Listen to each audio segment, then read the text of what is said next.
Senhor Vereador da Câmara de Lisboa, Senhor Vereador da Câmara Municipal de Braga de Vitória, Senhor Presidente da Assembleia de Freguesia da Vila de São Sebastião, Doutora Marta Montezão, e senhoras e senhores presentes, muito obrigado por aqui estarem, muito boa noite. Hoje é um dia extremamente especial para a Vila de São Sebastião, porque hoje, exatamente, faz 521 anos que El Rei Dom Manuel elevou a Vila de São Sebastião. E aqui eu tenho de citar exatamente um bocadinho do texto escrito no Alvará que fez essa elevação. Porque a luz por ali, mais para o fim, diz, e aqui eu tenho de fazer batota, vou arriscar as palavras del Rei de memória, posso falhar, mas diz: e outros quaisquer oficiais e pessoas a quem esta nossa carta for mostrada e o conhecimento dela pertencer, que hajam daqui em diante o dito lugar da Ribeira de Frei João por Vila de São Sebastião. Isto foi em 23 de março de 1503.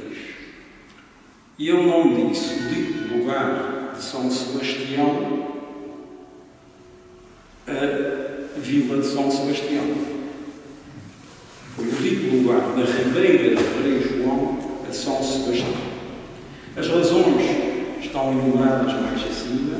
O texto está na Junta de Freguesia, no hall de entrada, quem quiser ver está todo lá. Está muito bem fundamentada a relação, as razões da elevação da vila, mas basicamente isto era um lugar que já tinha muita gente, ficava entre Angra e Praia, mais ou menos a meio, tinha uma boa fonte e tinha uma igreja com um oráculo São Sebastião. Ou seja, a Ribeira de Frei João, o lugar da Ribeira de Frei João, que já tinha muita gente, que era bem antigo, nossos primórdios vêm daqui, passou a chamar-se Vila de São Sebastião, por decreto del Rei, porque a igreja tinha como oráculo São Sebastião. Esta igreja do século XV, é que deu um nome à Vila de São Sebastião. Claro, o padroeiro de São Sebastião é que dá um nome, mas foi porque a igreja era consagrada a São Sebastião que a Ribeira de Frei João passou a ser Vila de São Sebastião. E isso é muito interessante. Esta igreja é dos lugares mais importantes da ilha, é dos lugares mais importantes dos Açores e é dos lugares mais importantes do país, ninguém duvida. É bonita, é uma beleza muito diferente, é muito diferente das outras igrejas que vêm aqui na ilha, é singela na sua beleza, ninguém fica indiferente em entrar por aquele pórtico, o seu gótico organizante e ver vários estilos que os séculos trouxeram, mas ela é importante porque é histórica. Deu nome à Vila de São Sebastião, já está cá, já cá estava antes da Vila de São Sebastião e aconteceu muita coisa aqui que deram ainda mais importância. Todos sabemos que na Vila de São Sebastião, ou pelo menos todos devemos saber, que na Vila de São Sebastião aconteceram duas grandes batalhas.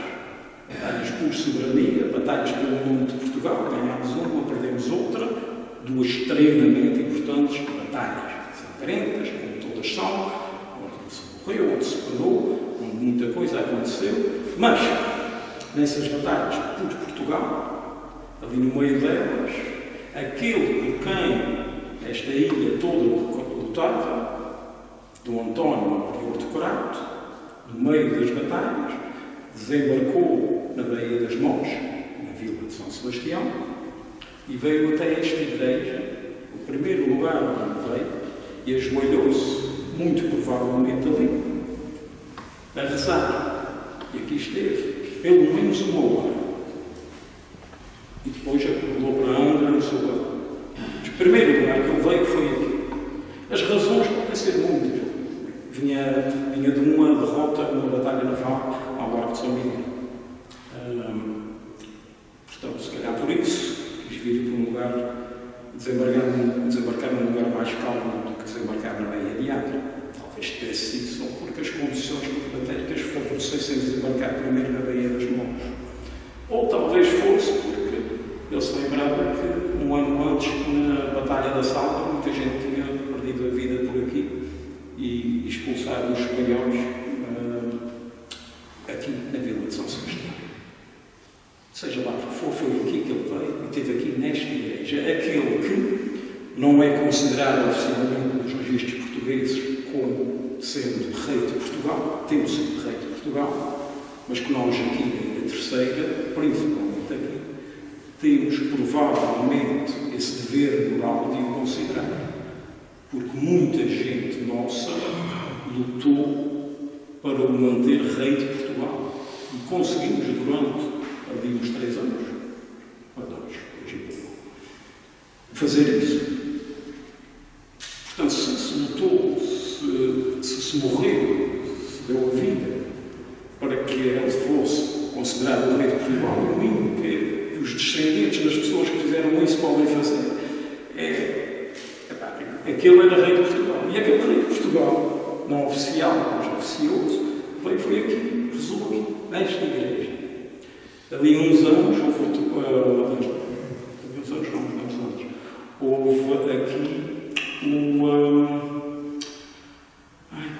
o tratado das três irmãs,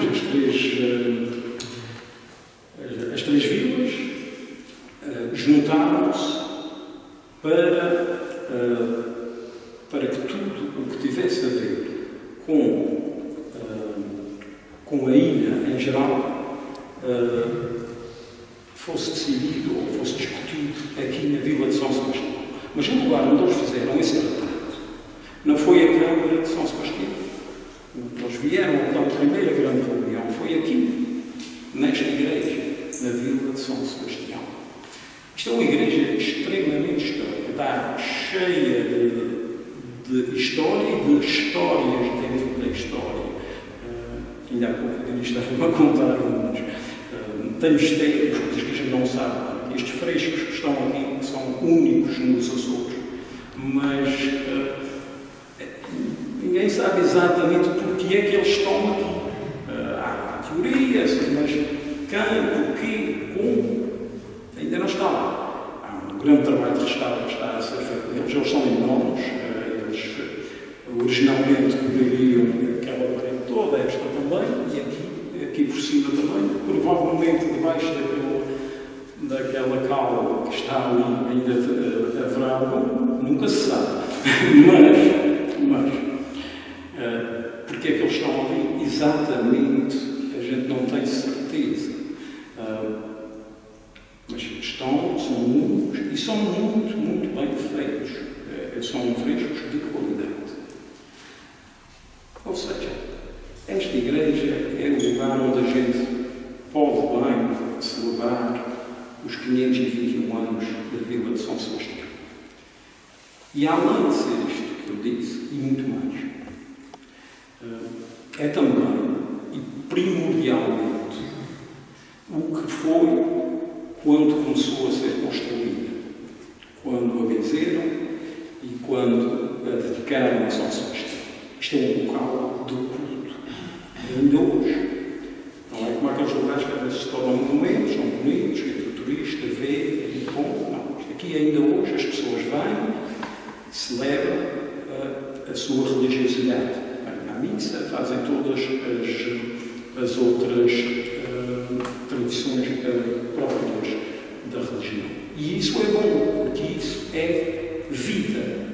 O lugar não é só importante pelos marcos históricos, como é importante continuar a ser o centro de fé desta comunidade. E assim que o seja por muito tempo. Uma pessoa que eu não cumprimentei porque ele ainda não tinha chegado, mas já o fiz chegar, é o Padre Luís, a quem quero publicamente agradecer duas coisas. Uma, porque ele também é anfitrião esta noite, obviamente o espaço é da sua responsabilidade, e porque acedeu a que esta exposição que hoje está aqui patente pudesse estar. E agradeço bastante ao Padre Luís por isso. A exposição em si vai ser explicada, não por mim, mas por quem sabe dela melhor, mas não quero deixar de lembrar o facto que isto começou já há cerca de um ano, para aí, com uma conversa entre o meu colega do Executivo da Junta, o Engenheiro Manuel Jorge, e o seu Padre Jorge Ferreira. Tiveram a ideia de fazer uma exposição, um roteiro, se andou assim em vários formatos, não sabia ainda bem o local, nem exatamente o conteúdo. Depois o Padre Jorge seguiu a sua missão para outros lados. O Diniz Toledo, que está aqui à minha frente, tomou muito por ser esta ideia e conseguiu depois que o formato final se tornasse este. Portanto, também muito obrigado ao Diniz por esse trabalho. Aproveito também para agradecer a mestre Margarida Lopes, que sei que se condou o Diniz e nos ajudou imenso com isto. E já agora, a Marta, porque também sei que fez a revisão dos textos, porque hoje vai ainda se dar ao trabalho de nos dar uma palestra. Portanto, muito obrigado a todos. Ou seja, 521 anos é muito tempo, mas é tempo de vida, é tempo de importância e é tempo de ser celebrado e lembrado. Isso é assim. Daqui a mais 500 anos, estas pessoas, estes momentos que hoje estamos a lembrar, ainda serão lembrados. O que aconteceu há 521 anos, alguém vai estar a dizer há 1042 anos, a Vila de São Sebastião foi elevada à Vila por El Rei. É provável que nenhum de nós seja lembrado nessa altura. A lei das probabilidades é simples. Pode ser que algum tenha sorte e seja.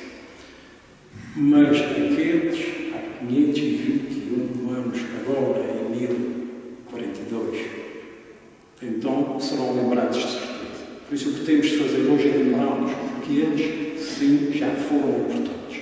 A nossa própria importância só o tempo o dirá. Por isso, aproveitem a exposição,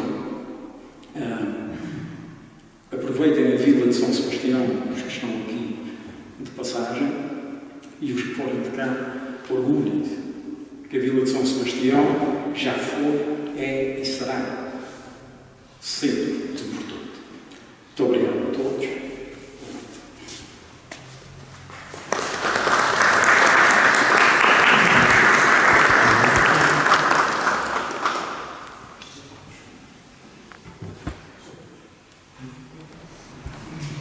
Prometo não demorar, não tenho muita coisa também para dizer, sem ser parabenizar por esta iniciativa. Realmente, esta não é apenas uma igreja histórica, é realmente um lugar de culto onde nós celebramos a nossa fé, mas não podemos perder também a importância que este lugar tem, que este espaço tem, não apenas na vivência da fé, mas também da cultura e também da história que carrega consigo, como é óbvio. E deixar uma palavra de apreço, tanto ao seminarista, ao Diniz Toledo, que é filho desta terra, também à doutora Marta Bertão, por terem esta iniciativa e terem este gosto de poder estar connosco neste dia, aproveitar um pouco daquilo que nós temos de melhor, para além das nossas gentes e da nossa cultura, também a nossa história, para podermos ter um momento de paragem à volta desta realidade. Nós vivemos cultura, estamos numa ilha que festa o ano inteiro, nós vivemos a fraternidade de nos encontrarmos uns com os outros, mas um povo que não conhece a sua história, um povo que não olha a sua história, tem muita dificuldade em continuar a construir alguma coisa. E, portanto, não é ficar presos ao passado, mas é saber de onde nós vimos e para onde nós queremos ir. E esta paragem é uma paragem para podermos descobrir um pouco de onde é que nós vimos. O que é que os nossos antepassados andaram a fazer para aqui? Como é que estas imagens também foram chegando? Como é que esta igreja está aqui? Como é que nós vivemos esta cultura, esta fé e esta história? Vou deixar uma palavra de apreço pela vossa presença, às demais instituições também que aqui estão, e à iniciativa que tomaram neste dia, e dar de imediato também a palavra a quem tem alguma coisa para dizer, seja talvez mais importante para o dia de hoje. Obrigado, boa noite.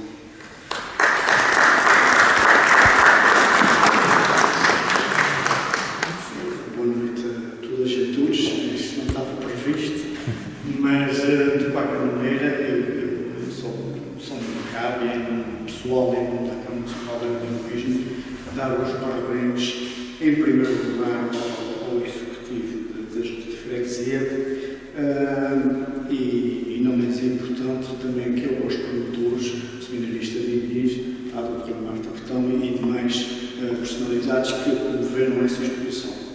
Mas as minhas palavras vão um pouco direcionadas para a Junta de Freguesia. A Junta de Freguesia tem feito um trabalho muito importante com o Conselho de Urbanismo. Tem desenvolvido e tem criado várias iniciativas a nível cultural, a nível histórico e da importância da Vila de São Sebastião e do Conselho de Urbanismo para quem nos visita e para os locais. Por isso, nessas poucas palavras que me cabem, quero dar os parabéns, efetivamente, por mais uma excelente iniciativa. Obrigado a todos. Boa noite a todos.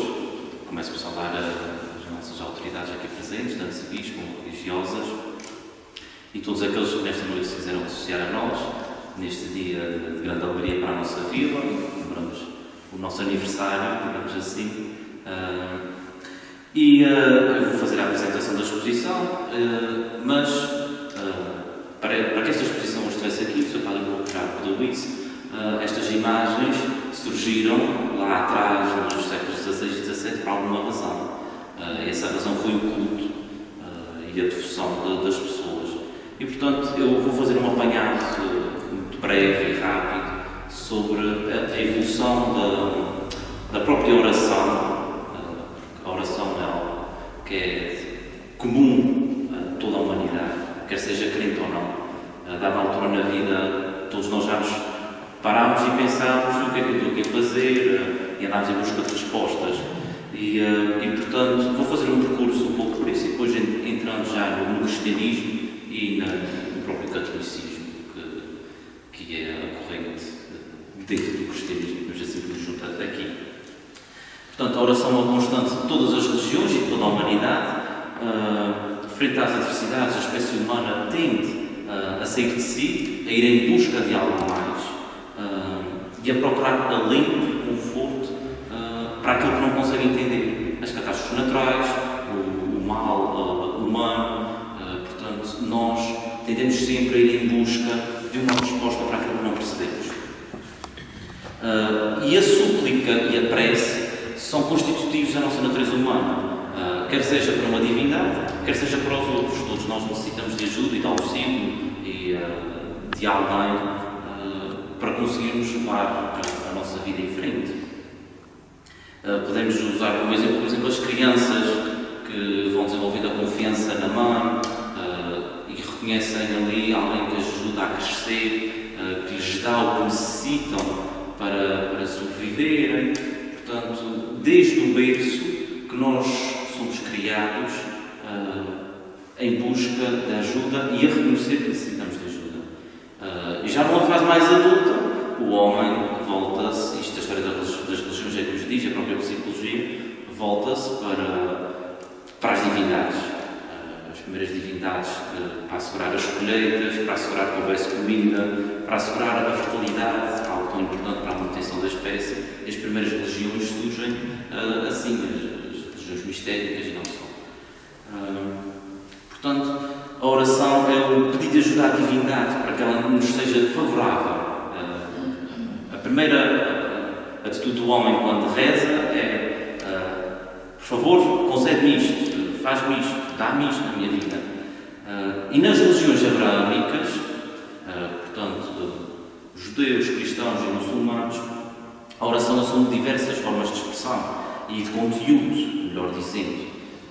Temos orações de súplica e de prece, também temos orações de penitência e de arrependimento, já ligadas à noção de pecado, de transgressão de uma lei divina, de uma lei exterior.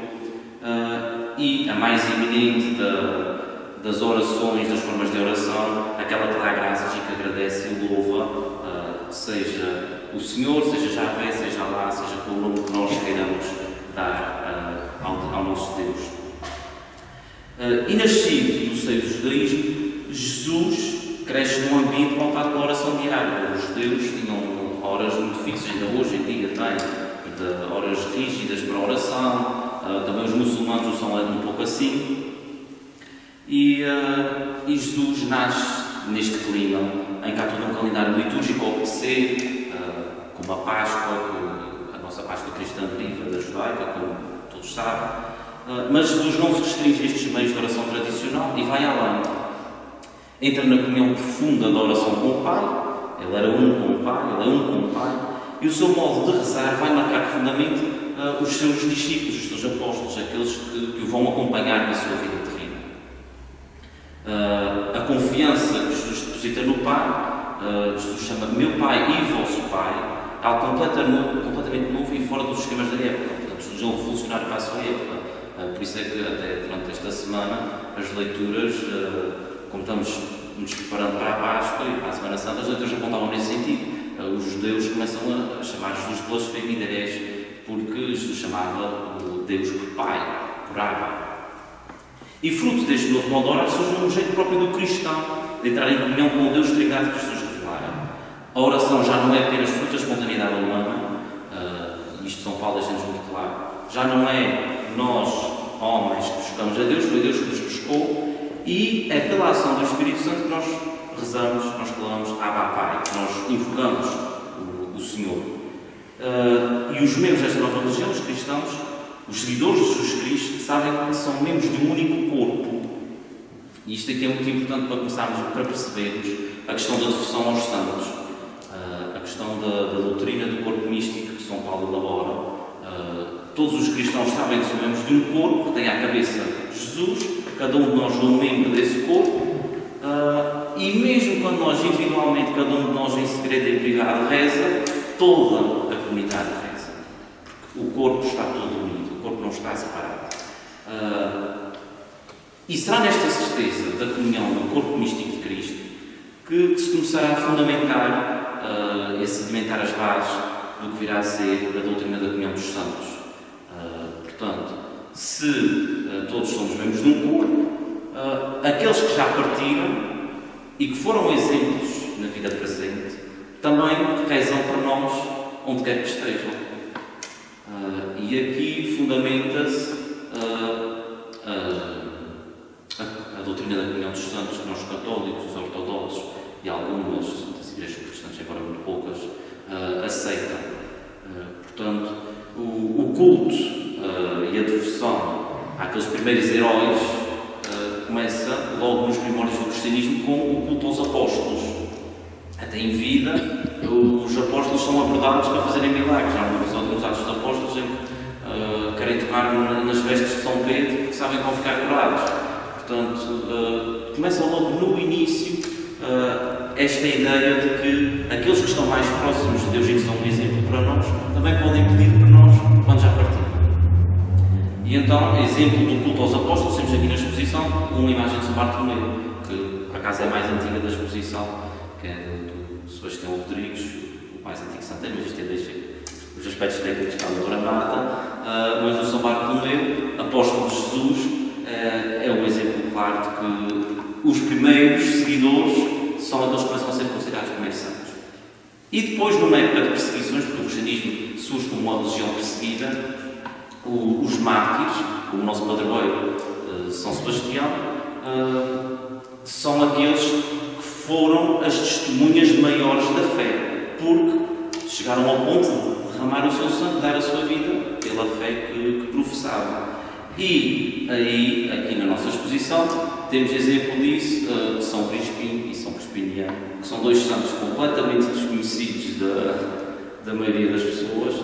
Até há uns tempos, um dos padres que por aqui passou, duvidou da existência daqueles santos, porque estavam na igreja da Ribeira Seca. Bem, isto é coisa da cabeça desta gente.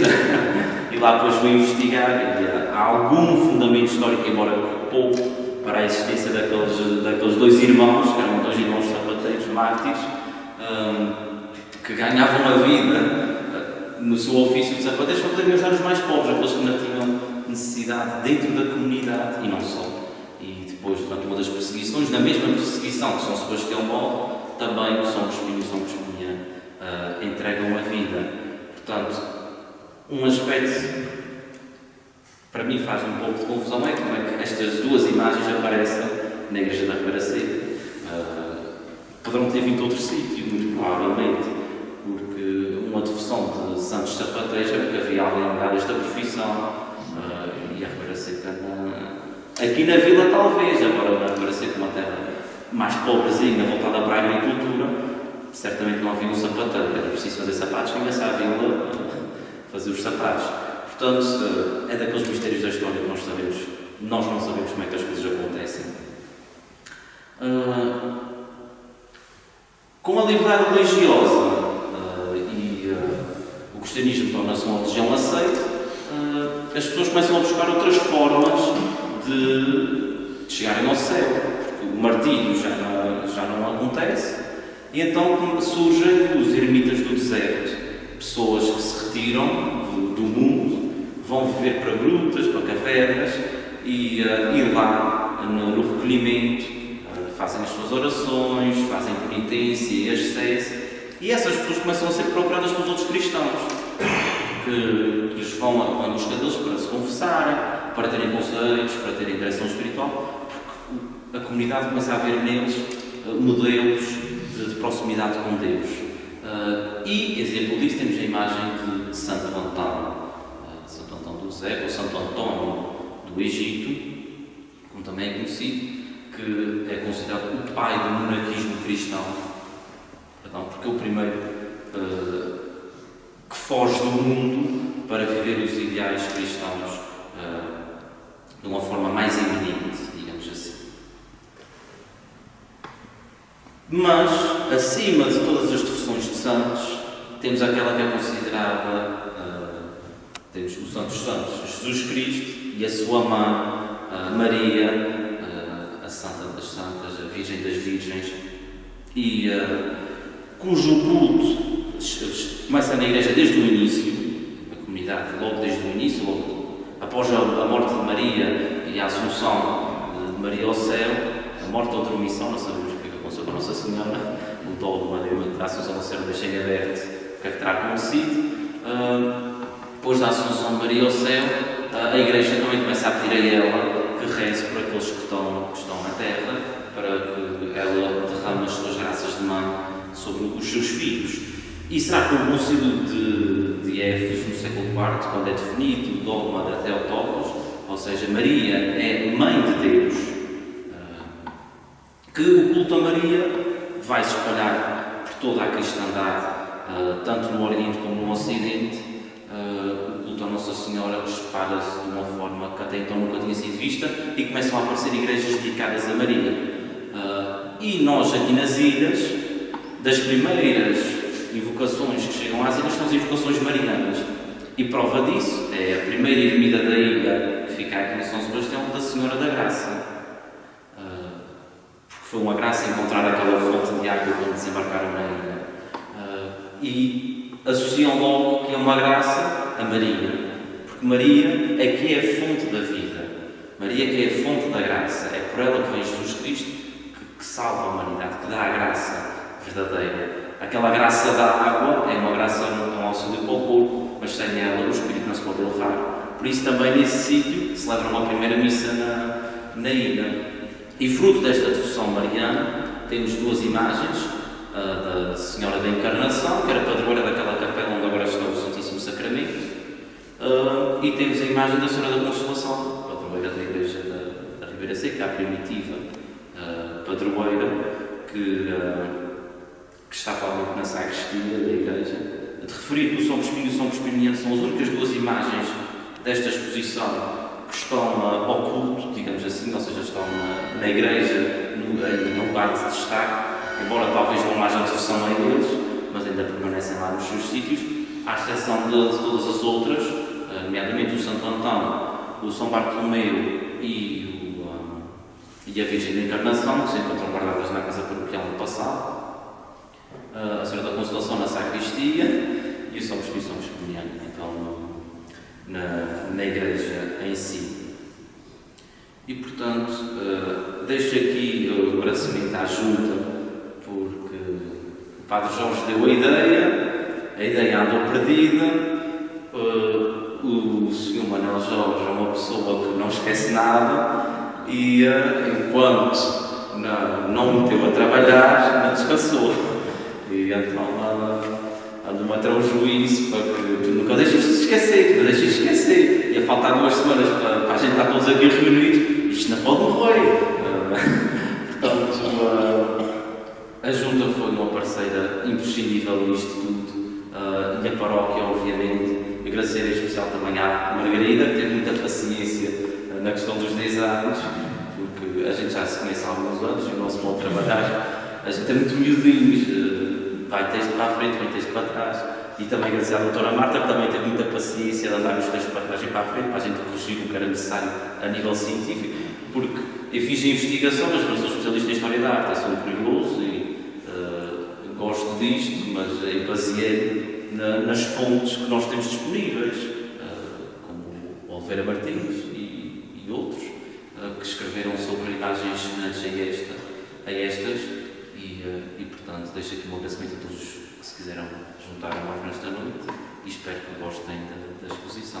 Agora passo a palavra à doutora Marta, técnica de conservação de cristal, que já fez uma intervenção numa destas imagens, o Santo Antão não?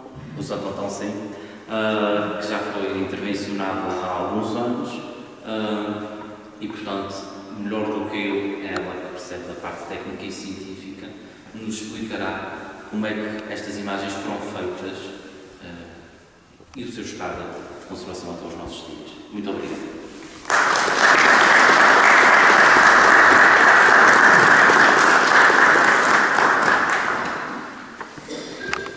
E quero agradecer aqui ao Dinis pela oportunidade de vir aqui falar um bocadinho sobre os nossos antecedentes históricos, culturais, patrimoniais e felicitar pela iniciativa de recolher este conjunto de esculturas primitivas das mais antigas existentes em São Sebastião e na Ilha Terceira.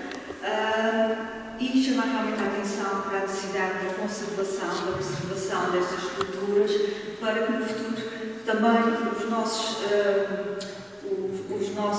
descendentes tenham a oportunidade de as contemplar e ter acesso àquilo que os nossos antepassados, com tanto esforço, nos legaram.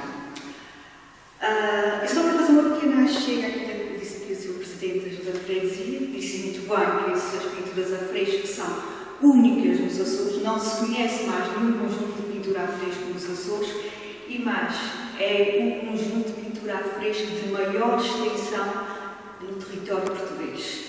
Portanto, nós temos aqui um conjunto de pintura a fresco com mais de 8 metros de extensão, é o maior em Portugal. E eu vou começar por fazer aqui uma pequena introdução histórica à exposição. A Ilha Terceira foi descoberta a meados do século XV e os primeiros povoadores de fé católica chegaram entre 1460 e 1473 por iniciativa do flamengo Jaime de Luz. Estes primeiros povoadores foram instruídos pelos franciscanos, a primeira ordem religiosa que chegou à Ilha Terceira em 1456, onde construíram uma ermida e, em 1470, ergueram o convento de São Francisco de Ana. Aos franciscanos deve-se a introdução do culto mariano nas nossas ilhas, o culto ao Espírito Santo, o culto ao Senhor Jesus Cristo, a simbologia quaresmal da cruz, bem como a devoção às almas e o culto eucarístico. A ilha terceira é a ilha do arquipélago dos Açores, detentora de maior quantidade e qualidade de objetos de arte. Esta condição deve-se não só à sua localização geográfica ou geoestratégica, como porto de escala obrigatório dos navios que regressavam das rotas das Índias e das Américas, mas também por ser sede da Diocese do Arquipélago, criada a 3 de novembro de 1534. Apesar da sede do Bispado se encontrar em Angra, a sua jurisdição estendia-se a todas as ilhas açorianas. Os primeiros povoadores do arquipélago açoriano mantiveram relações comerciais com a Flandres, de tal forma que as ilhas açorianas, em particular as ilhas do Faial e do Pico, foram povoadas por 2.000 colonos flamengos a partir da segunda metade do século XV, mantendo-se as trocas comerciais durante todo o século XVI. Estamos a falar de um período de cerca de 150 anos em que se mantiveram essas trocas comerciais. Durante este período foi abundante a importação da escultura de origem flamenga, fruto de encomendas de nobres flamengos ou abastados comerciais locais. Daí-se explicar a grande quantidade de escultura nórdica ainda existente nestas ilhas. Muitos artistas flamengos fixaram-se igualmente nos Açores, de tal forma que as técnicas e materiais utilizados na execução das suas esculturas pouco diferem das produzidas na Flandres, como relata Francisco Ernesto de Oliveira Martins na obra A Escultura Flamenga nas Ilhas dos Açores. Ele diz que é impossível distinguir uma escultura feita por um flamengo dos Açores de outra feita por um flamengo da Flandres, se usarem a mesma madeira, o carvalho, por exemplo.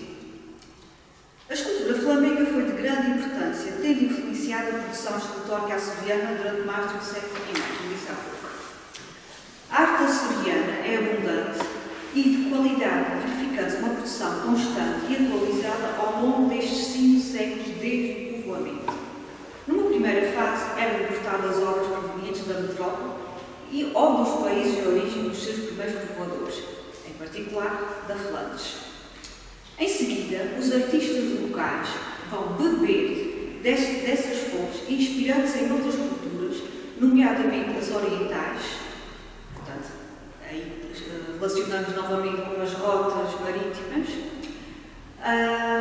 com as orientais, adaptando essas influências aos materiais locais. E aí é recorrente o uso de madeiras endémicas, como seja a madeira de cedro que abundava entre nós.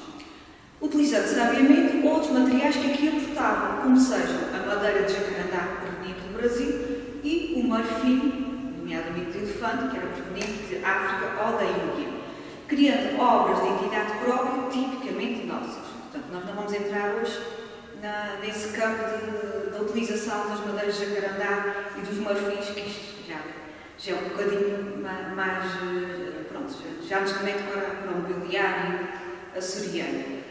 Vamos nos restringir à escultura, que é o tema da exposição. A arte religiosa é a grande responsável pela nossa cultura e identidade, ocupando quase 90% de toda a produção artística nacional, sendo que 70% desta produção ainda permanece nas igrejas. A escultura é, sem dúvida, a manifestação artística de caráter religioso de maior projeção nos Açores e encontra-se consagrada à produção de imagens religiosas de caráter dramático, em sua maioria, de onde se destacam as representações de Cristo em sofrimento e das Virgens Dolorosas. Sebastião Rodrigues, oriundo da freguesia de Santa Bárbara na Ilha Terceira, e foi um dos mais exímios artistas da imaginária sacra de influência flamenga, ativo durante o segundo quartel do século XVI, portanto, entre 1525 e 1550. As suas obras denotam influências flamengas, principal local de origem das imagens que eram trazidas para as ilhas, a quando do seu povoamento. As esculturas produzidas denotam características das culturas flamengas tablogóticas e passo a destacar essas principais características que foram identificadas aqui na escultura de São Sebastião que se encontra em exposição. O uso de um único elemento de madeira de cedro, portanto o nosso cedro de mate.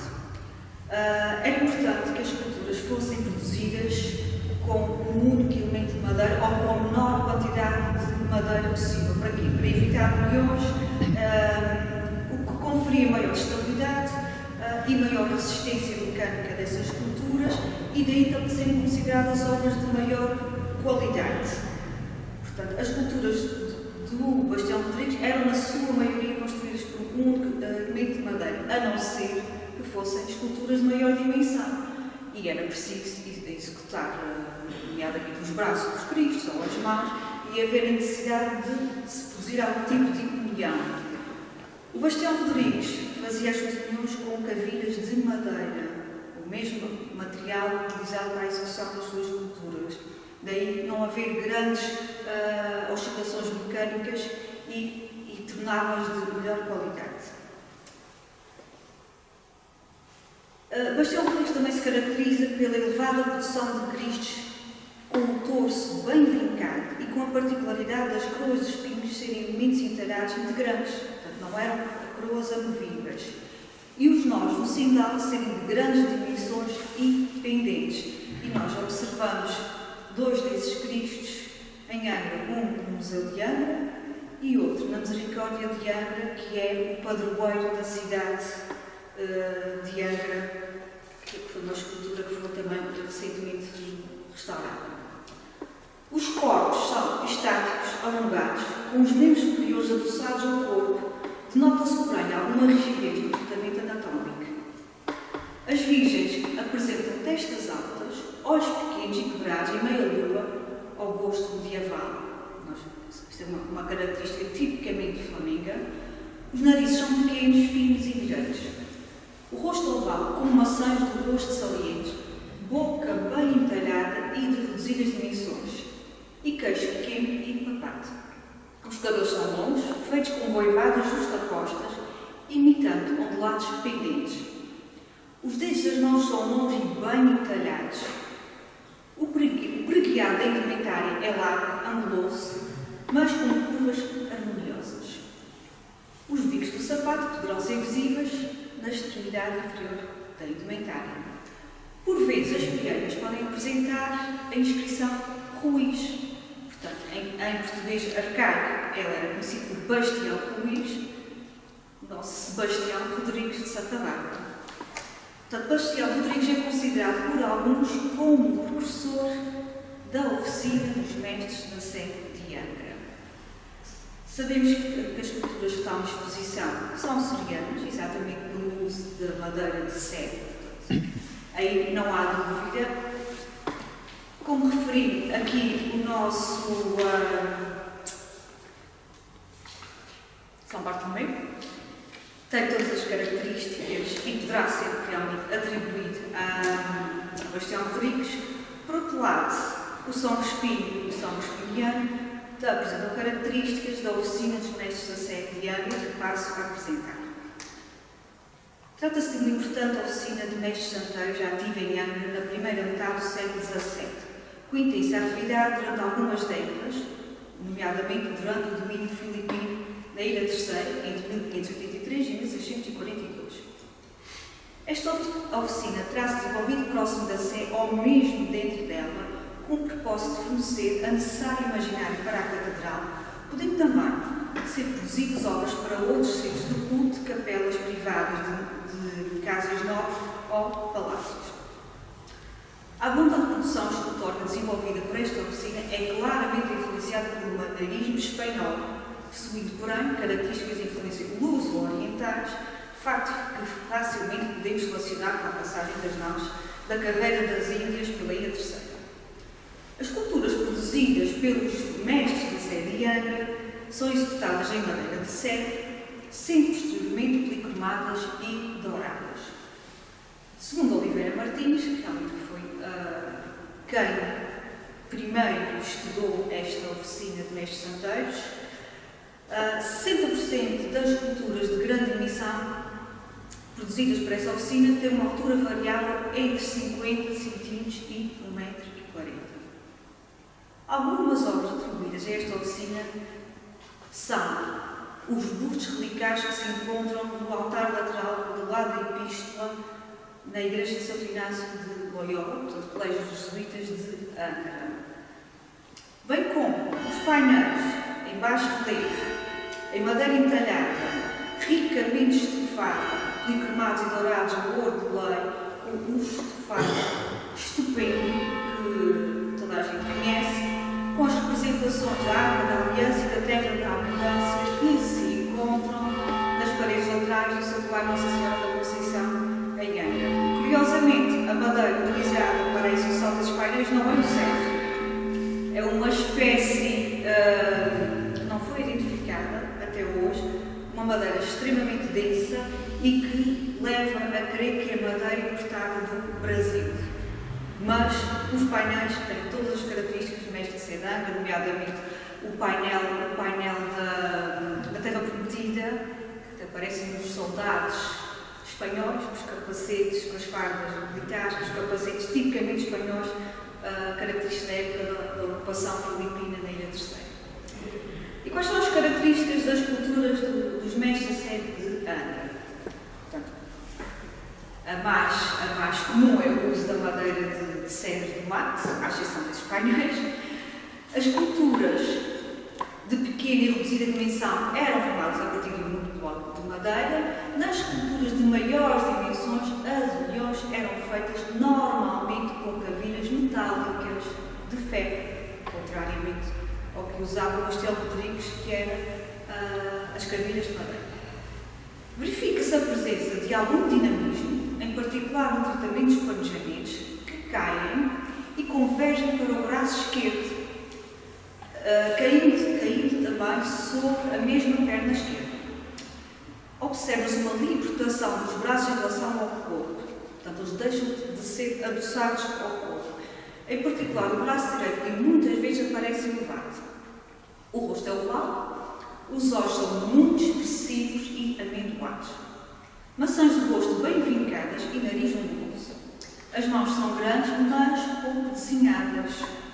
Portanto, verifica-se também em relação ao Castelo Ruiz que as mãos têm talvez um menor cuidado tratamento anatómico. Nós vemos isso nas esculturas que estão na sede de Angra, que representam vários bispos, agora não os sei identificar. Nas virgens, muitas vezes as orelhas aparecem perfuradas para a colocação de adereços, como sejam os brincos, resultantes essencialmente de promessas e graças obtidas. Observa-se também um ligeiro avanço de uma das pernas. As pianas, em geral, são ovais e constituem elementos integrantes da escultura. Estas esculturas eram douradas ao longo de lei e policromadas, de acordo com uma técnica denominada de técnica. E são estas as primeiras oficinas e escultores conhecidos na Ilha Terceira, que nós vamos passar a ver ali na exposição, mas eu, antes de terminar, houve aqui uma pequena curiosidade que também não vou deixar em aberto. A exposição tem lugar na capela de Nossa Senhora de Fátima, e a imagem de Nossa Senhora de Fátima, que se encontra nessa capela, que foi retirada agora temporariamente, foi produzida por José Ferreira Tedinho. José Ferreira Tedinho tinha uma oficina localizada em São Mamede de Coronado. Foi um escultor português, nascido em 1822 e falecido em 1971, conhecido por ter realizado a primeira escultura de Nossa Senhora de Fátima, que se encontra na Capelinha das Aparições. Portanto, a escultura é essa que data de 1920. Esta imagem de Nossa Senhora de Fátima acabou por ficar na origem da produção de muitas milhares de exemplares com o mesmo tema, com a produção de diversas réplicas, cópias, venerações e reinterpretações. E sem mais demora, vamos passar à exposição. Muito obrigada a todos.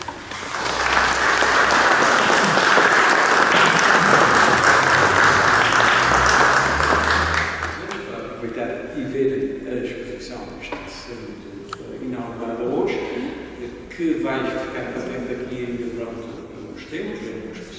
temporária, mas que vamos manter ainda durante algum tempo. Não tenho a data de términos para já definida, com um pouco de sorte, até o dia 9 de junho, porque assim coincidiria com a reelevação da Vila de São Sebastião, uma vez que se tornou vila, que ainda é,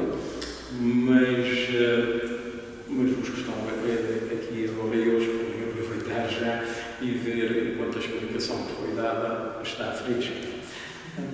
Nestas comemorações dos 521 anos de vila, na verdade começámos antes de ontem, em que apoiámos o lançamento do livro do Dr. Dionísio de Sousa, que se chama Vila Nobre Vila.